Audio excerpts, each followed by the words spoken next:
What's up, YouTube? This is me, Asian Dave, aka Fanatical for Jesus, aka Dawei, aka David Chu. I'm coming to you real quick. So there's a current debate going on in the Christian church. It's called the supralapsarian versus infralapsarian debates, and pretty much what this debate is about is: did God predestine the fall to happen, or did he elect his people after the fall? Like, pretty much, did God elect his people before the fall or after the fall? And my take on it is, I think it's pretty clear from Scripture that God elected his people before the fall. I mean, it says that we were elected since before the foundations of the world. So that's pretty clear that God, before God created anything, he already had the elect in mind. He already knew each of the elect personally. Um, like, he knew them personally as if they were already in existence.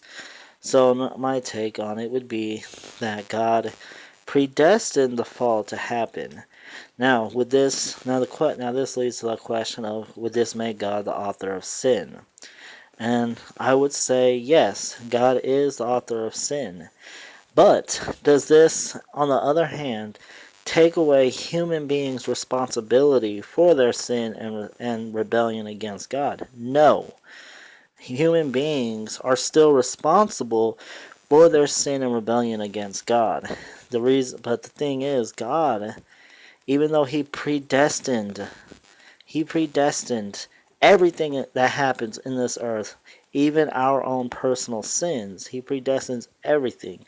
He uses it for the good of his glory and for the good of his people, for the good of his saints. Like it says in Romans 8:28, and we know that all things work together for the good of those who love God, who are called according to his purpose.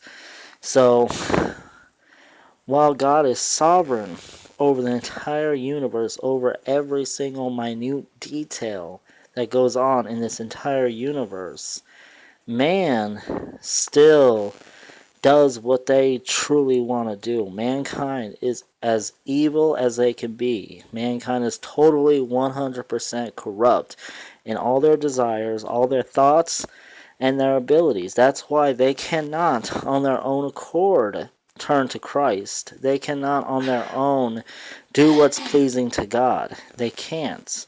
They simply can't. But they do what their sinful heart desires, and that is to sin.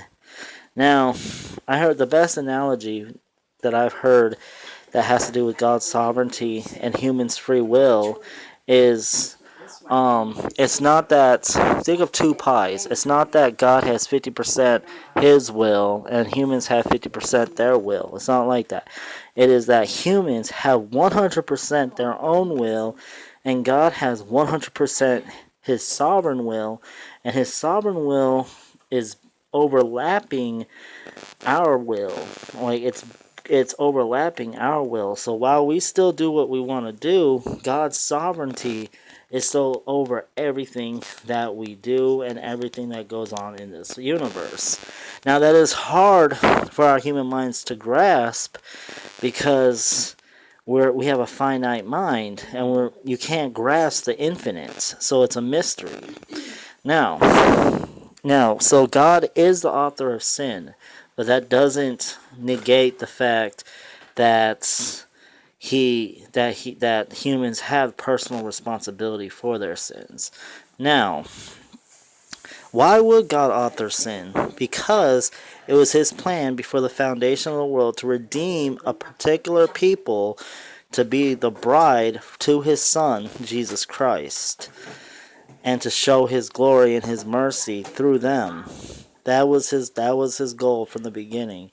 And his goal also is to show his perfect justice to the ones who are predestined to be punished, the vessels of wrath, as Romans 9 refers to them as. So God is the author of sin. He uses sin for his glory. I mean, the best example of this is Jesus on the cross. I mean, Peter, in the book of Acts, said that The people did what they desired to do by putting Jesus on the cross. Yet God foreordained that to happen. So here we have a perfect example of God's sovereignty over human free will acts. So in a sense, God's sovereignty and human free will goes together. Anyways, well, that's all I have to say for now. I know this is a pretty controversial topic, but it needs to be talked about because it is clearly in the Bible and it needs to be discussed.